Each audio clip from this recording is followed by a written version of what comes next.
Okay, I believe repetition is the teacher of all masters. So let's look at everything that we've spoke about concerning SLE from the start to the end.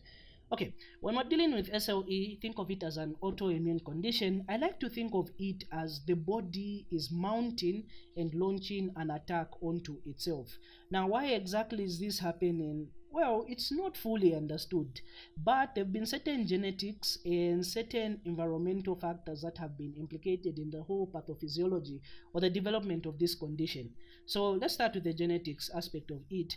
The issue is coming in with the human leukocyte antigen Dr. 2 and Dr. 3.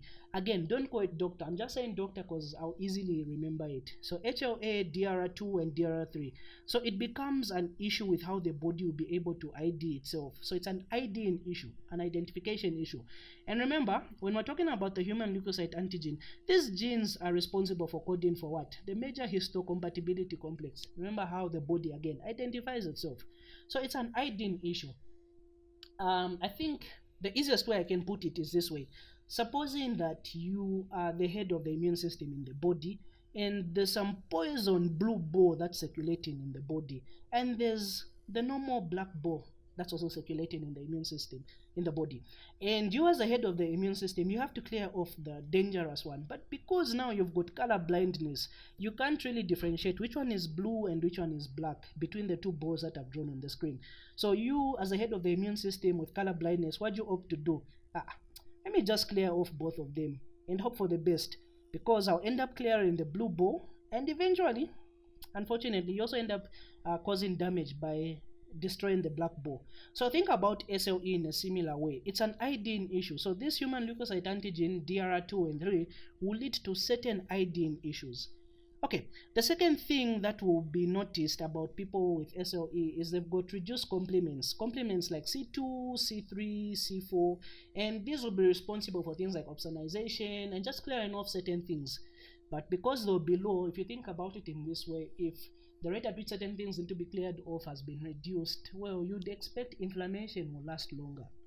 Okay, then coming on to the environmental factors, we'll mention things like drugs, and the drugs we mentioned were things like procainamide, hydralazine, isoniazid.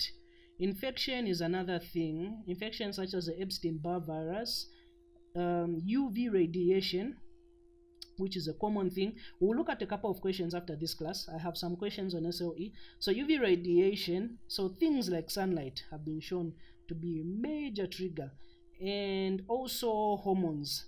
And the hormone that we are mainly interested in here is what? Estrogen. And so because of this, when you look at the statistics for SLE, one, it's going to be common in females than it will be common in males. In fact, literature shows that it's 9 times more likely to happen, or rather 9 times more common in females than in males. That's the first thing. Second thing, it's going to be common when you think about it. Estrogen, where would you expect to find estrogen being high in the body? Well, easy, in females of reproductive age. So about 15 to 45, maybe 12 to 45. Anyway, all in all, it will be common in females of reproductive age. And again, that will be a complication that we'll look at just briefly. But yeah, so it will be more common in females and females of reproductive age. We'll look at some questions where this is also highlighted. So let's look at the pathophysiology and the clinical features that you'd expect in this. So we have our girl over here, or our patient, and there's some UV radiation, sunlight over there. It has led to apoptosis. It's led to major cell death. So let's look at what will happen. So supposing this is a cell, apoptosis has happened, and this intracellular material is then expressed extracellularly. Under normal situations, complements are there, phagocytes, this thing will be cleared off, and so forth and so on. So what ends up happening in SLE? Again, the intracellular material is expressed extracellularly while apoptosis has happened. So the APCs, antigen presenting cells, come, engulf this, present it to T cells. T cells eventually will stimulate B cells, and B cells will lead to the formation of antibodies. Now, these antibodies that have been formed, if you're seeing, it's coming from your own genetic material, from your own cells. And this is where the human leukocyte antigen comes in. It's supposed to tell the body, wait, let's ID this that's been presented to you. What is being presented to you is your own stuff.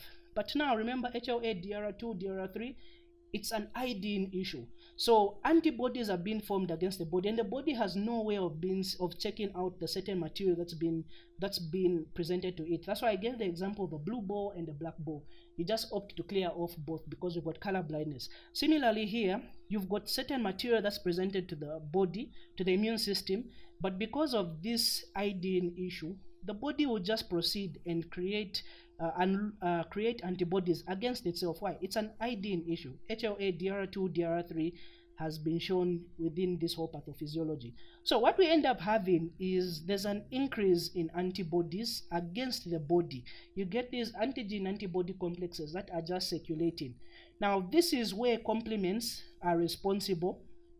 So if complements were sufficient, this is where these antigen antibody complexes are supposed to be cleared off.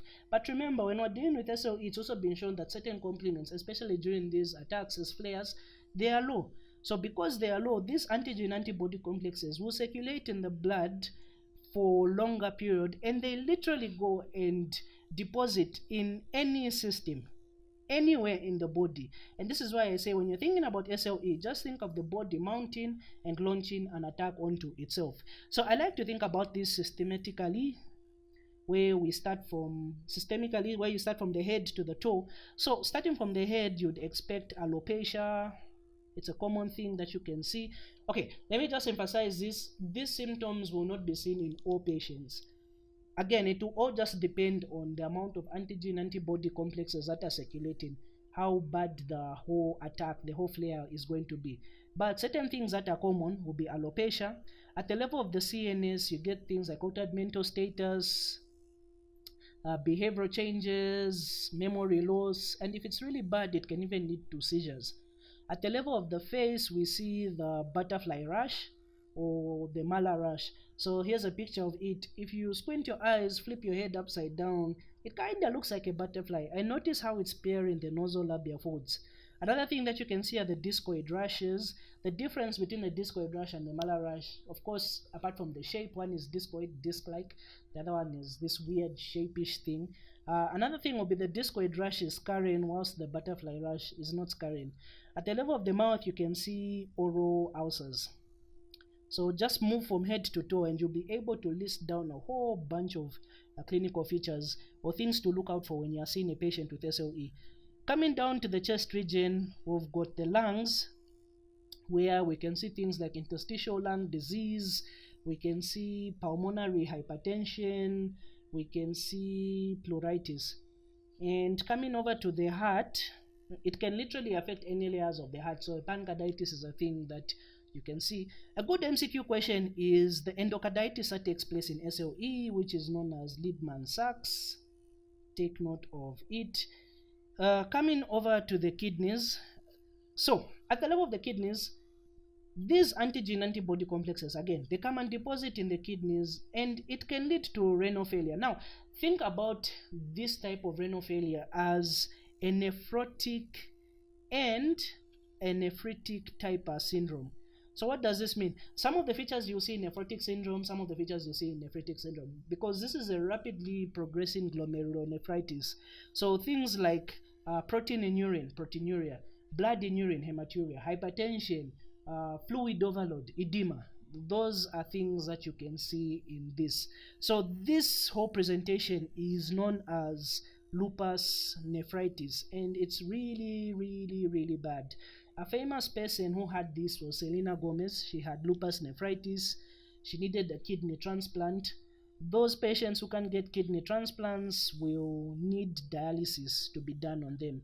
So this is a rapidly progressing glomerulonephritis. It easily and quickly leads to renal failure. Okay, coming over to the skin, we've already talked about things like the mala rash, the discoid rash, the alopecia. Another thing that you can see is Raynaud's phenomena. That's where when it gets cold, there's vasoconstriction of vessels and it leads to discoloration. This picture that you're seeing currently. Another thing will be the arthritis. So arthritis is a common thing that can be seen. Now, the difference between the arthritis seen in SLE and the arthritis seen in conditions like rheumatoid arthritis is the arthritis in SLE, it's non-scarring. So you won't see things like ulnar deviation, botonias, swan neck deformity, all those things. You're not going to see them in SLE. You might see them in rheumatoid arthritis, but not in SLE. However, there's the same polyarthritis will be seen. Then coming over to the blood, it's common for you to also have a situation where you might have even a pancytopenia, but anemia is a common thing that you can look out for. Remember, anemia of chronic inflammation. And just to briefly touch on it, when we're dealing with females with SLE, supposing you've got a patient and she comes to you, she's got SLE, you're meeting her in obs and gyn. With these patients, literature has shown for safe delivery, you want to make sure that at least 6 months she hasn't had a flare up. All these things that we're talking about, the trigger that led to all those things, the flare up, she shouldn't have it for at least 6 months, according to literature, for optimal, for her to have a good whole child experience, childbirth and pregnancy experience. Why is that the case?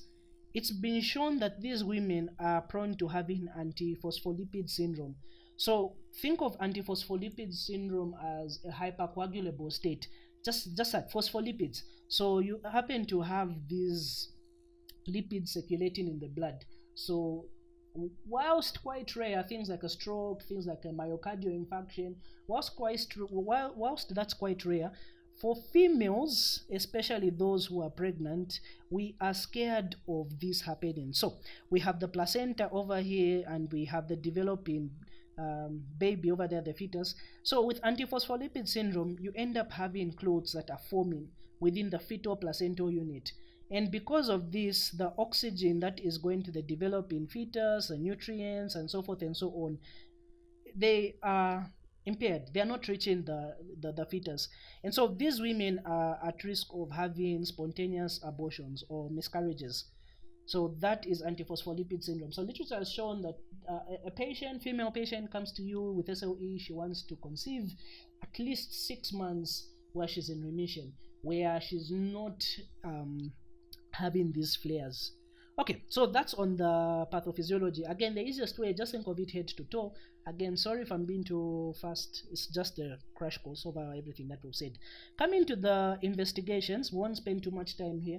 On the investigations, again, remember, number one, your diagnostic investigation that you're going for is ANA, anti-nuclear antibodies. Remember, in the whole pathophysiology, we have DNA inside the cell, and apoptosis happens. This DNA ultimately is presented extracellularly, and the body will begin to form antibodies. But the antibodies that are being formed are against what? Your own nuclear material.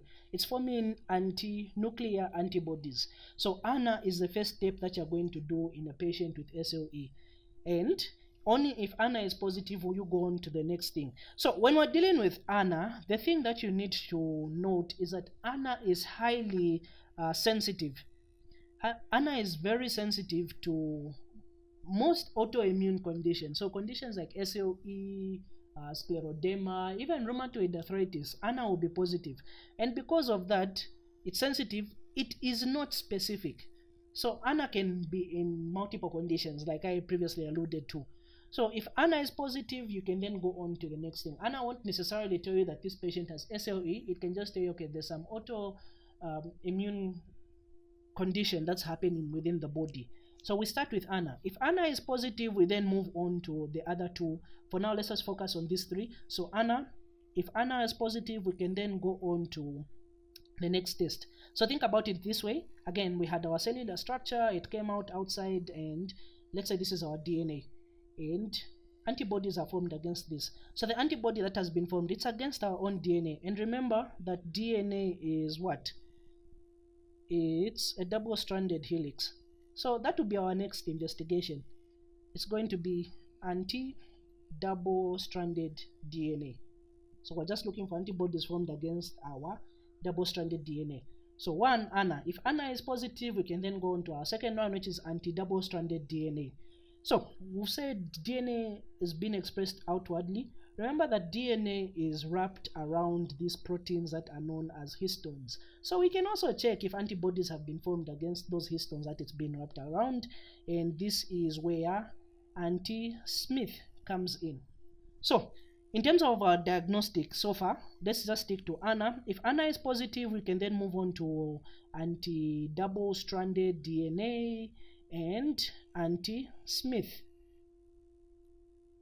Those will be our diagnostic. Those other things, anti-Roe and so forth. For now, let's just stick to these three for our level.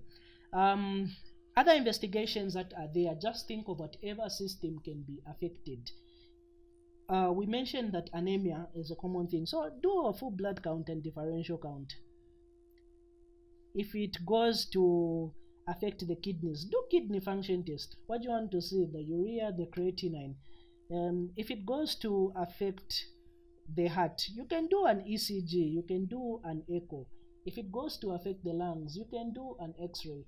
So just think of whatever organ that can be affected, you can investigate towards that. The treatment, one, you start with patient education, educate the patient on the condition, how they can avoid triggers, how they shouldn't take live vaccinations. So start by educating the patient on whatever condition, on this condition, how they can avoid it, and certain things that they should just avoid concerning the whole condition. Secondly, you can use some we're still on non-pharmacological. You can use some covering. So if UV radiation is sunlight is something that causes these flares, they can be putting on long sleeved shirts, they can be putting on those hats, and even sunscreen if need be. Coming on to the pharmacological, we are starting with hydroxychloroquine. So these patients need to be on hydroxychloroquine. Remember that the whole issue is that the immune system is overreacting. So we're just going to treat it by telling the immune system to chill out, to chill down, relax, everything is okay. So hydroxychloroquine is going to help out with this. And yes, it's the same anti-malarial drug. I saw someone ask previously. So yeah, the same anti-malarial drug, the hydroxychloroquine. Another thing, if they're having arthritis, you can give NSAIDs such as diclofenac. So just remember that when you are giving out NSAIDs, if it's for a long time, look out for PUDs, look out for any renal injury, especially if it's done in the long term. So PUD, check out for renal injury. So this is like if it's just mild, because usually the presentation that they might have will be things like joint aches, and just certain inflammatory things. So yeah, hydroxychloroquine, the NSAIDs, things. Then when you start looking at it being moderate to severe, you can then add on things like steroids. Now, if you're dealing with it in the pediatric setting, you need to look out for infection, because steroids are depressing the immune system, kids, infections. So you can start prednisolone, methylprednisolone if it gets bad, and not forgetting those anti-inflammatory, the cancer drug, the methotrexate, rituximab, and so forth and so on. But usually, if it's just simple, just take hydroxychloroquine, NSAIDs, steroids, and other anti-cancer medication. Okay, so that was just a quick crash course on SLE that we've covered so far. Sorry for taking too much time. Next, we can look at some questions.